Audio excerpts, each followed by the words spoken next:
నమస్కారం, ఘంటారావానికి స్వాగతం. ముందుగా ప్రధానాంశాలు. రంగారెడ్డి జిల్లాలో రైలు పట్టాలపై కారు నడుపుతూ యువతి హల్చల్.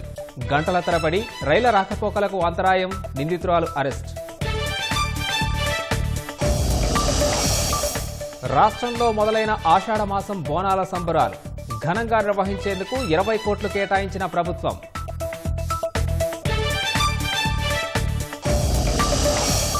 హిమాచల్ ప్రదేశ్లో కుండపోత వర్షాలకు పోటెత్తిన వరదలు. 2 మృతి, పలువురు గల్లంతు.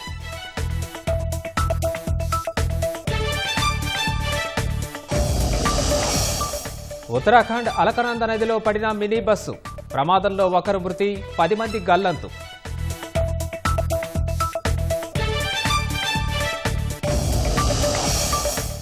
వచ్చే వారం ఇరాన్, అమెరికా అధికారుల చర్చలు. తెహ్రాన్తో ఒప్పందం కుదిరే అవకాశం ఉందన్న ట్రంప్.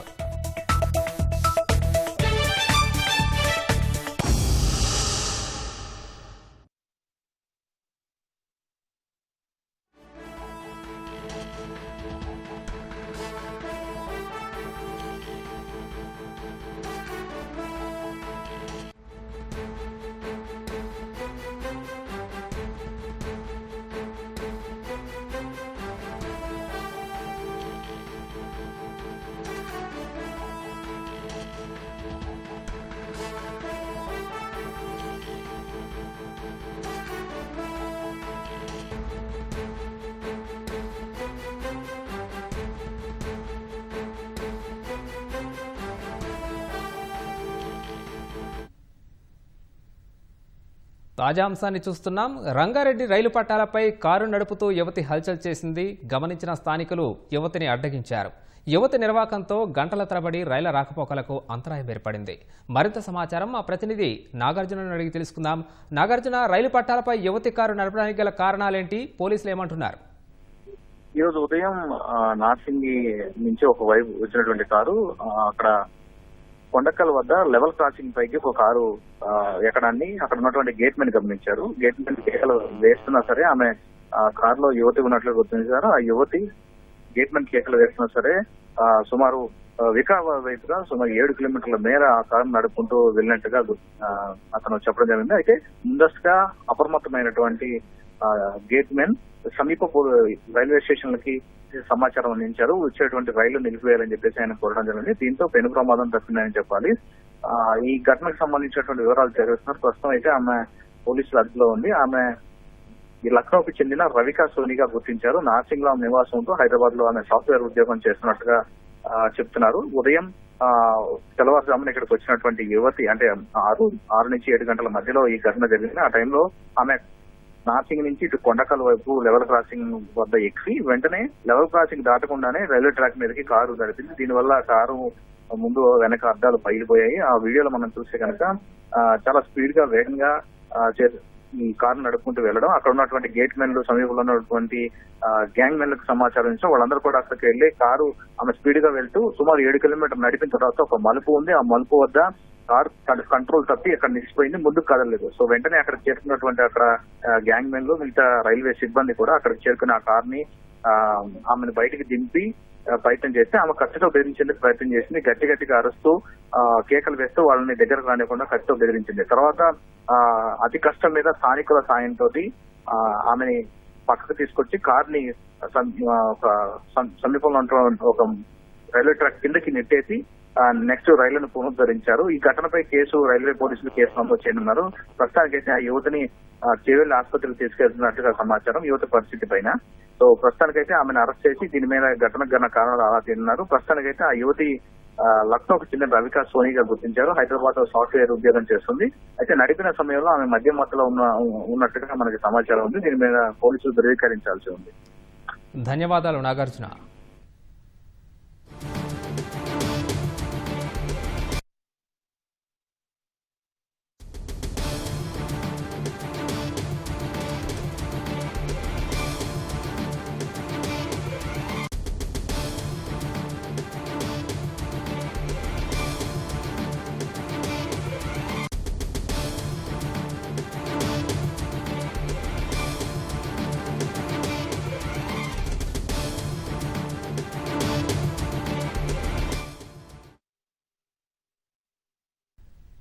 సూర్యాపేట జిల్లా కోదాడ పట్టణ బైపాస్లోని దుర్గాపురం స్టేజ్ వద్ద ఘోర రోడ్డు ప్రమాదం జరిగింది. ఈ ప్రమాదంలో ఓ ఎస్ఐ సహా కానిస్టేబుల్ అక్కడికక్కడే మృతి చెందారు.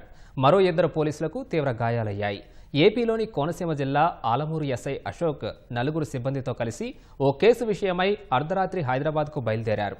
ఈ క్రమంలో కోదాడ వద్దకు రాగానే వీరు ప్రయాణిస్తున్న కారు ఆగి ఉన్న లారీని ఢీకొట్టింది.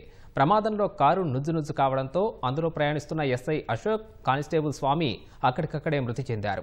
మరో 2 సిబ్బందికి తీవ్ర గాయాలు కావడంతో కోదాడ ప్రభుత్వాసుపత్రికి తరలించారు. సమాచారం అందుకున్న పోలీసులు హుటాహుటిన ఘటనా స్థలానికి చేరుకుని క్షతగాత్రులను కోదాడ ప్రభుత్వాసుపత్రికి తరలించారు. పోలీసులు సిపిఆర్ చేసినప్పటికీ ఫలితం లేకుండా పోయింది. ఆషాఢమాస బోనాల సంబరం వైభవంగా ప్రారంభమైంది. జూలై 24 వరకు బోనాల జాతర కొనసాగనుంది. ఏటా ఆషాఢ శుద్ధ పాడ్యమి వచ్చే తొలి గురు ఆదివారాల్లో గోల్కొండ కోటలో బోనాల ఉత్సవాలు ప్రారంభమవుతాయి. అయితే ఈసారి పాడ్యమి గురువారమే రావడంతో ఇవాళ గోల్కొండ కోటలో బోనాల సంబరం మొదలైంది. నెల రోజుల పాటు అమ్మవారు 9 పూజలు అందుకోనుంది. అంటే గురు ఆదివారాల్లో కలిపి 9 రోజులు అమ్మకు భక్తులు బోనాలు సమర్పిస్తారు. గోల్కొండ జగదాంబ మహంకాళి అమ్మవారికి తొలి బోనంతో మొదలయ్యే ఈ జాతర లాల్ దర్వాజా సింహవాహిని అమ్మవారికి చివరి బోనం సమర్పించడంతో ముగుస్తుంది. సాధారణంగా ఇతర ఆలయాల్లో కేవలం ఆదివారాలు జరిగే బోనాలు గోల్కొండలో మాత్రం గురు ఆదివారాల్లో నిర్వహిస్తుండడం విశేషం. ఆషాఢం బోనాల ప్రారంభం సందర్భంగా గోల్కొండ కోట సరికొత్తగా ముస్తాబైంది. ఆషాఢ మాసంలో తొలి బోనం గోల్కొండ కోటలో ప్రారంభమవుతుంది. ఇప్పటికే భక్తులు ఇక్కడికి వచ్చి బోనాలు సమర్పించి అమ్మవారిని దర్శించుకుంటున్నారు. ఇదే అంశానికి సంబంధించిన మరింత సమాచారం మా ప్రతినిధి రమ్య అందిస్తారు. గోల్కొండ కోటలో బోనాల జాతర అంగరంగ వైభవంగా సాగుతుంది. మరి తొలి రోజు పూజా కార్యక్రమాలు ఎలా ఉండబోతున్నాయి, అమ్మవారి ఘటాలు ఊరేగింపు కావచ్చు, ఉత్సవ విగ్రహాలను ఎప్పుడు తీసుకొస్తారు, ఆలయ పూజారి ప్రస్తుతం ఉన్నారు, ఆయన అడిగి తెలుసుకున్నాం. స్వామి, ముందుగా బోనాల పండుగ ఎంతో అద్భుతంగా ప్రారంభమైంది. ఈరోజు ఉదయం నుంచి ఎలాంటి పూజా కార్యక్రమాలు నిర్వహించారు? ఈరోజు మొత్తం కూడా ఎలాంటి పూజలు ఉంటాయి? ఈరోజు ఆషాఢ మాసంలో ఫస్ట్ తొలి బోనం అనేది ఇక్కడ పండుగ అనేది గోల్కొండ కోటలో ప్రారంభమవుతుంది. ఈరోజు ఫస్ట్ పూజ ఇక్కడ తెల్లారుజామున 5 గంటలకి అమ్మవారి అభిషేకము కార్యక్రమం జరిగింది. తర్వాత పూజ అర్చన జరిగింది. తర్వాత ఇక్కడ ఎల్లమ్మ తల్లిది చిత్రపటం కూడా వేయడం జరిగింది అనమాట. ఇక్కడ తర్వాత భక్తులకి వాళ్ళకి పూజ అర్చనలు జరుగుతూనే ఉన్నాయి, మీరు చూస్తూనే ఉన్నారు. అలాగే మన ఇంటి దగ్గర ఉత్సవ విగ్రహాలు కూడా పూజలు, అభిషేకాలు, పూజలు కూడా జరుగుతూనే ఉన్నాయి. ఇక్కడ మా తమ్ముడు, మా ఫ్యామిలీ వాళ్ళు చేస్తూనే ఉన్నారు అక్కడ. అలాగే లంగరోజ్ చౌరస్తా నుంచి మధ్యాహ్నం 12-1 గంటలకు అక్కడ నుంచి తొట్టెల ఊరేగింపు, తర్వాత రథము అన్నీ అక్కడ నుంచి ప్రారంభమవుతుందంట. మన తెలంగాణ ప్రభుత్వం తరపు నుంచి మాది మినిస్టర్స్, తర్వాత మన ఎండోమెంట్ డిపార్ట్మెంట్ తరఫు నుంచి మా ఈఓ గారు వాళ్ళందరూ అక్కడ పట్టు వస్త్రాలు అమ్మవారికి సమర్పించుకున్న తర్వాత అక్కడ నుంచి ఊరేగింపు మొదలవుతుంది. అక్కడ నుంచి వచ్చేసేసి మా చోటా బజార్ నుంచి ఉత్సవ విగ్రహాల నుంచి అక్కడ నుంచి బయలుదేరుతుంది. తర్వాత బంజారీ దర్వాజా నుంచి మన తొలి బోనం అనేసి అక్కడ నజర్ బోనం కూడా అంటారు, అక్కడ నుంచి బయలుదేరుతుంది అనమాట. అక్కడ 3 వచ్చేసేసి మన గోల్కొండ కోటలో మెయిన్ గేట్ ఎంట్రన్స్ నుంచి 3 కలిసి అమ్మవారికి ఇక్కడ పైన కొండపైన చేరుకుంటుంది అనమాట. సో ఈరోజు తొలి బోనం ఇక్కడ సమర్పించుకున్న తర్వాత మిగతా చోట్ల అన్ని చోట్ల ప్రారంభమవుతుంది. అలాగే గోల్కొండలో మొత్తం 9 పూజలు ఉంటుంది. ఇక్కడ ఒక చిన్న ఇది, ఎందుకంటే మిగిలిన అన్ని ఆలయాల్లో కేవలం ఆదివారం మాత్రమే బోనాలు సమర్పిస్తారు, కానీ ఇక్కడ ప్రత్యేకంగా 9 వారాలు అంటే గురువారం, ఆదివారాలు చేస్తారు. ఎందుకు, దీని విశిష్టత ఏంటి? ఎందుకంటే ఇది మిగతాది గోల్కొండ కోట పైన ఉన్న టెంపుల్ మిగతా చోట అంతా ఆర్కియాలజీ డిపార్ట్మెంట్ సెంట్రల్ గవర్నమెంట్కి ఆధీనంలో ఉంది. ఎందుకంటే అక్కడ అది వాళ్ళకు ఇక్కడ మాన్యుమెంటల్ ప్లేస్ అనమాట. సో ఇది ఇక్కడ ఓన్లీ మనకు 1 మంతే ఇక్కడ మనకు పర్మిషన్ ఉందన్నమాట. ఈ 1 మంత్లో మనకు అందరూ బోనాలు జాతర చేసుకోవచ్చు అనమాట. మిగతా రోజుల్లో 11 నెలలు మనకు పర్మిషన్ లేదు. కాకపోతే మనకు డైలీ గుడి ఓపెన్ ఉంటుంది, డైలీ పూజా కార్యక్రమాలు జరుగుతాయి, మామూలుగా అందరు దర్శనాలు కూడా చేసుకోవచ్చు. కాకపోతే ఇలా బోనాల్లో పండుగ వంట చేయడం కానీ అలాంటివి పర్మిషన్ లేదన్నమాట. అమ్మవారి గురించి అంటే చాలా కథలు వినిపిస్తుంటాయి, ప్రధానమైన వాటి గురించి మీరు చెప్తారా? ఇక్కడ అమ్మవారు అంటే దాదాపు 950 సంవత్సరాల క్రితం ఇక్కడ అమ్మవారి కొండపైన ఇక్కడ వెలిసిందనమాట. గొల్లలో కొండ అంటారు దీనికి, దానికని గోల్కొండ అని పేరు వచ్చింది అనమాట. అప్పుడు కాకతీయ రాజు కాలంలో ఇక్కడ చిన్న గుడి కట్టేశారు. తర్వాత అప్పటి నుంచి పూజలు జరిగాయని మనకి చరిత్రలో ఉందన్నమాట. దాదాపు ఇక్కడ ఫస్ట్ ఇక్కడ మన అకాల వర్షాల తర్వాత వరదలు వచ్చిన తర్వాత పంట పొలాలు పాడవడం, తర్వాత పిల్లలు అనారోగ్య పాలు కావడం, ఇక్కడ అందరికీ చాలా నష్టం కలిగితే అప్పుడు అమ్మవారు ఒక రూపంలో చెప్పింది అనమాట. నాకు ఇక్కడ తొలి బోనం సమర్పించుకుంటే ఇక్కడ అంతా పంట పొలాల్లో మంచిగా ఏమి హాని కాకుండా చూసుకుంటా అన్నది, పిల్లలు కూడా ఎలాంటి హానికరం కాకుండా కూడా చూసుకుంటా అని చెప్పింది. సో అప్పటి నుంచి మనకి ఇక్కడ తొలి బోనం, ఇంకో తర్వాత ఇక్కడ మన తొట్టెలు సమర్పించుకోవడం జరుగుతుంది. ఎందుకంటే పంట పొలాలు తర్వాత తొట్టెలు ఎందుకంటే పిల్లలు ఆరోగ్యంగా ఉండాలనేసి ఇక్కడ అందరూ సమర్పించుకుంటారు అన్నమాట. ఇంకోటి ఏంటంటే ఇక్కడ అమ్మవారికి ఇక్కడ చాలా ప్రాముఖ్యత ఏంటంటే ఇక్కడ వెలిసిన అమ్మవారు ఇక్కడ ప్రతి ఒక్కరు కోరుకున్నవి కంపల్సరీ తీరుతాయని నమ్మకం ఉందన్నమాట. అందుకనే ఇక్కడ ప్రతి సంవత్సరం లక్షలాది భక్తులు ఇక్కడ సంఖ్య పెరుగుతూనే ఉంది కానీ తగ్గడం లేదన్నమాట. ఇక్కడ అందరూ మెయిన్ ఇక్కడ ఏంటంటే పెళ్లి కాని వాళ్ళకు కూడా పెళ్లి జరుగుతుందనే నమ్మకం ఉంది, సంతానం లేని వాళ్ళు కూడా సంతానం కలుగుతుందన్నమాట. ఇక్కడ ఈ గుళ్ళో నెల రోజుల్లో మొత్తం 9 పూజలు ఉంటుందన్నమాట. ఫస్ట్ ఈ రోజు మొదలైన తర్వాత 5వ పూజ రోజు చండీ హోమం ఉంటుంది, 7వ పూజ రోజు శాకాంబరి అలంకరణ, తర్వాత పల్లకి శావావతి తీయబడుతుంది అన్నమాట. 9వ పూజ రోజు ఇక్కడ మనకు కులవృత్తి సంఘం మన పనిపాట వాళ్ళతోటి ఇక్కడ కుంభహారతి ముగింపు కార్యక్రమం ఉంటుంది అన్నమాట. సో ఇది గోల్కొండ కోటలో కొలువున్నటువంటి జగదాంబ అమ్మను మొక్కినట్లయితే కనుక సంతానం కావాలన్నా, వివాహం కావాలన్నా, ఇతరత్ర ఏ కోరికలు ఉన్నా సరే తప్పకుండా ఆ చల్లని తల్లి నెరవేరుస్తుంది అనేది భక్తుల విశ్వాసం. అని మరోవైపు ఇంటిల్లిపాది మరీ ముఖ్యంగా చిన్నారుల ఆరోగ్యాన్ని కాంక్షించి అమ్మకి తొట్టెలు సమర్పిస్తారు అని చెప్పి కూడా ఆలయ పూజారి చెప్తున్నారు. మనం చూడొచ్చు ఇక్కడ అమ్మవారి ఆలయంలో ప్రత్యేకంగా అలంకరించడం, ఈ ఏదైతే మధ్యలో కలశం ఏర్పాటు చేసింది, పటం వేశారు, ఇదంతా కూడా ఈ 9 వారాల పాటు ఏదైతే 9 పూజలు అమ్మవారికి అందుకుంటారో ఈ 9 రోజుల పాటు ఇక్కడ కొనసాగుతుంది. మహాహారతితో గోల్కొండలో కొలువున్నటువంటి జగదాంబిక అమ్మవారికి ఈ ఏడాది బోనాల ఉత్సవాలు అయితే ముగుస్తుంటాయి. అయితే ప్రతి సంవత్సరం కూడా బోనాలకు సంబంధించి లక్షలాది మంది భక్తులు తమ ఆలయానికి వచ్చి అమ్మవారికి బోనాలను సమర్పించుకుంటూ ఉంటారు. బోనంతో పాటుగా అమ్మకి ఒడి నింపే కార్యక్రమాన్ని సైతం చేస్తారు. ఇలా చేయడం వల్ల ఆ తల్లి మనల్ని అందరినీ కూడా ఆరోగ్యంగా, సౌభాగ్యంగా చూస్తుందనేది భక్తుల విశ్వాసం. కెమెరా పర్సన్ నవీన్తో రమ్య, ఈటీవీ న్యూస్, హైదరాబాద్. ఉత్తరాఖండ్లో ఘోర ప్రమాదం జరిగింది. రుద్రప్రయాగ్ జిల్లా అలకనంద నదిలో బస్సు పడిన ఘటనలో ఒకరు మృతి చెందగా 10 మంది గల్లంతయ్యారు. 7గురిని కాపాడినట్లు సహాయ బృందాలు తెలిపారు. బస్సు కొండపైకి వెళ్తుండగా అదుపు తప్పడంతోనే ప్రమాదం జరిగినట్లు ప్రాథమికంగా నిర్ధారణకు వచ్చినట్లు పోలీసులు తెలిపారు. ప్రమాదం జరిగినప్పుడు బస్సులో 18 మంది ఉన్నట్లు చెప్పారు. సమాచారం అందిన వెంటనే విపత్తు స్పందన బృందాలతో కలిసి ఘటనా స్థలానికి చేరుకుని సహాయక చర్యలు చేపట్టినట్లు చెప్పారు. గాయపడ్డ వారిని సమీపంలోని ఆసుపత్రికి తరలించినట్లు తెలిపారు. గల్లంతైన వారికి విపత్తు స్పందన బృందాలు సహాయక చర్యలు కొనసాగిస్తున్నట్లు పోలీసులు ప్రకటించారు.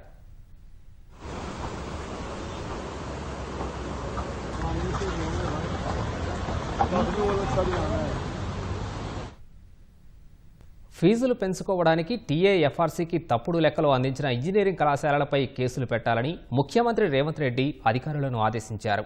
విద్యా వ్యాపారాన్ని నియంత్రించాలని, పాత ఫీజులతోనే కౌన్సిలింగ్ ప్రారంభించాలని స్పష్టం చేశారు. గత సర్కారు తీరులా కాకుండా కళాశాలల దందాను నియంత్రించాలని ఆదేశించినట్లు సమాచారం. జిల్లాల్లో కలెక్టర్లు, జాయింట్ కలెక్టర్లు, అదనపు కలెక్టర్లు వారంలో కనీసం 2 ప్రభుత్వ పాఠశాలల్ని సందర్శించాలని ఆదేశించారు. పోలీస్ కమాండ్ కంట్రోల్ సెంటర్లో విద్యాశాఖపై సీఎం 3 గంటలకు పైగా సమీక్షా సమావేశం నిర్వహించారు. ఈ సందర్భంగా ఇంజనీరింగ్ ఫీజులపై చర్చించినట్లు సమాచారం. ఫీజులు పెంచుకునేందుకు తెలంగాణ ప్రవేశాలు, రుసుముల నియంత్రణ కమిటీకి తప్పుడు పత్రాలు అందజేసిన ఇంజనీరింగ్ కళాశాలల యాజమాన్యాలపై కేసులు పెట్టారని ముఖ్యమంత్రి రేవంత్ రెడ్డి విద్యాశాఖ అధికారుల్ని ఆదేశించినట్లు తెలిసింది. కొన్ని కళాశాలలు అధ్యాపకులకు ఎక్కువ మొత్తంలో వేతనాలు ఇచ్చినట్లు, నిర్వహణా పనులకు అధికంగా ఖర్చు చేసినట్లు టీఏఎఫ్ఆర్సీకి తప్పుడు లెక్కలు సమర్పించాయన్న ఆరోపణలొచ్చాయి. వీటి ఆధారంగా ఫీజుల పెంపును టీఏఎఫ్ఆర్సీ ప్రాథమికంగా నిర్ధారించి అందుకు యాజమాన్యాలు సమ్మతించినట్లు వారి సంతకాలు కూడా తీసుకుంది. ఈ విషయమై ముఖ్యమంత్రి సమీక్షలో అధికారులకు స్పష్టత ఇచ్చారు. గత ముఖ్యమంత్రి కేసీఆర్ టాస్క్ ఫోర్స్ అంటూ ఇంజనీరింగ్ కళాశాలల్ని తనిఖీ చేయించినా కొండను తవ్వి ఎలుకను కూడా పట్టలేకపోయారని సీఎం రేవంత్ రెడ్డి విమర్శించినట్లు సమాచారం. కొందరు విద్యను వ్యాపారంగా మార్చుకున్నారని ఆయన ఆగ్రహం వ్యక్తం చేసినట్లు తెలిసింది. గత సర్కార్ తీరులా కాకుండా మనం కొండను తవ్వాలని, కళాశాలల దందాను నియంత్రించాలని ఆదేశించినట్లు సమాచారం. ఎట్టి పరిస్థితుల్లోనూ వెనక్కి తగ్గరాదని, విద్యారంగంలో అవినీతి మరక కనబడొద్దని స్పష్టం చేసినట్లు తెలుస్తోంది. రాష్ట్రంలో సాంకేతిక విద్య దేశానికి ఆదర్శంగా మారాలని, అందుకు అవసరమైన ప్రక్షాళన చర్యలు చేపట్టాలని ముఖ్యమంత్రి ఆదేశించినట్లు సమాచారం. ఈసారి పాత ఫీజులతోనే ఇంజనీరింగ్ కౌన్సిలింగ్ నిర్వహించాలని ఇప్పటికే ఆదేశించిన సీఎం తాజాగా మరోసారి అదే విషయాన్ని చెప్పినట్లు తెలిసింది. ఎవరైనా కోర్టును ఆశ్రయించే అవకాశం ఉన్నందున న్యాయపరమైన సలహాలు తీసుకుని కౌన్సిలింగ్ నిర్వహించాలని సీఎం ఆదేశించారు. ఈ సమీక్ష ముగిసిన అనంతరం సాంకేతిక విద్యాశాఖ కమిషనర్ శ్రీ దేవసేన అడ్వకేట్ జనరల్ను ఇతర న్యాయ నిపుణుల్ని సంప్రదించారు. కౌన్సిలింగ్ షెడ్యూల్ జారీ చేయాలని ప్రభుత్వం ఆదేశించిన క్రమంలో ఉన్నత విద్యామండలి, సాంకేతిక విద్యాశాఖ అధికారులు చర్చించి షెడ్యూల్ను విడుదల చేయాలన్నారు. ప్రవేశాల కమిటీ చైర్మన్ అయిన రాష్ట్ర ఉన్నత విద్యామండలి చైర్మన్ బాలకృష్ణారెడ్డిని సీఎం సమీక్షా సమావేశానికి ఆహ్వానించకపోవడం చర్చనీయాంశమైంది. రాష్ట్రంలో విద్యా వ్యవస్థను మరింత పటిష్టం చేయాలని సీఎం రేవంత్ రెడ్డి అధికారుల్ని ఆదేశించారు. జిల్లాల్లో కలెక్టర్లు, జాయింట్ కలెక్టర్లు, అదనపు కలెక్టర్లు వారంలో కనీసం 2 ప్రభుత్వ పాఠశాలల్ని సందర్శించాలని లక్ష్యం విధించారు.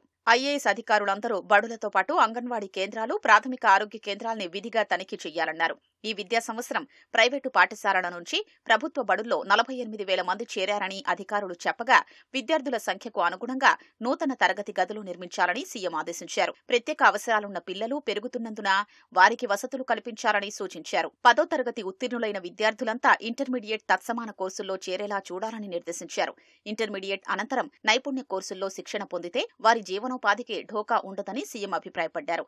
పాఠశాలల్లో మధ్యాహ్నం భోజనం తయారు చేసే మహిళలకు కట్టెల పొయ్యి బాధల నుంచి విముక్తి కల్పించాలని, సోలార్ కిచెన్ల ఏర్పాటుపై దృష్టి సారించాలని ఆదేశించారు. మున్సిపాలిటీలు, కార్పొరేషన్లలో అసంపూర్తిగా ఉన్న అభివృద్ధి పనులను వేగంగా పూర్తి చేయాలని అధికారులను ముఖ్యమంత్రి ఆదేశించారు. పురపాలక, పట్టణాభివృద్ధి శాఖపై ముఖ్యమంత్రి రేవంత్ రెడ్డి సమీక్ష నిర్వహించారు. హైదరాబాద్లో పారిశుధ్య నిర్వహణను నిర్లక్ష్యం చేయొద్దని, వర్షాకాలంలో డెంగ్యూ, చికెన్ గున్యా వంటి సీజనల్ వ్యాధులు వ్యాపించకుండా జాగ్రత్తలు తీసుకోవాలన్నారు. నగరంలో రోడ్లపై నీళ్లు నిలిచే ప్రాంతాలను గుర్తించి ముందస్తు చర్యలు చేపట్టాలని అధికారులను ఆదేశించారు. వానాకాలంలో డ్రైనేజీ పొంగిపొర్లకుండా చర్యలు తీసుకోవాలన్నారు. తాగునీరు కలుషితం కాకుండా చూడాలని, దోమల నివారణకు తగిన చర్యలు తీసుకోవాలని సీఎం తెలిపారు. ఔటర్ రింగ్ రోడ్డు లోపల ఉన్న కోర్ అర్బన్ రీజియన్లో తాగునీటి సరఫరా, డ్రైనేజీ, రోడ్లు, మెట్రో కనెక్టివిటీ, ఎలివేటెడ్ కారిడార్లకు సంబంధించి పూర్తి ప్రణాళికతో రావాలని అధికారులను ఆదేశించారు. రాబోయే 25 సంవత్సరాలను దృష్టిలో ఉంచుకుని కోర్ అర్బన్ రీజియన్కు సమగ్ర పాలసీ తయారు చేయాలని అధికారులను ఆదేశించారు. సెమీ అర్బన్, రూరల్ ఏరియాలపైన అవసరమైన ప్రణాళికలు రూపొందించే దిశగా చర్యలు తీసుకోవాలని సీఎం స్పష్టం చేశారు.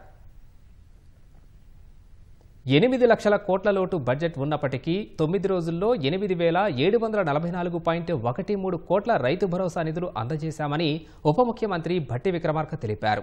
రైతు బంధు పథకం కింద గత బీఆర్ఎస్ ప్రభుత్వం ఎప్పుడూ నిధులను సక్రమంగా పంపిణీ చేయలేదని వివరించారు.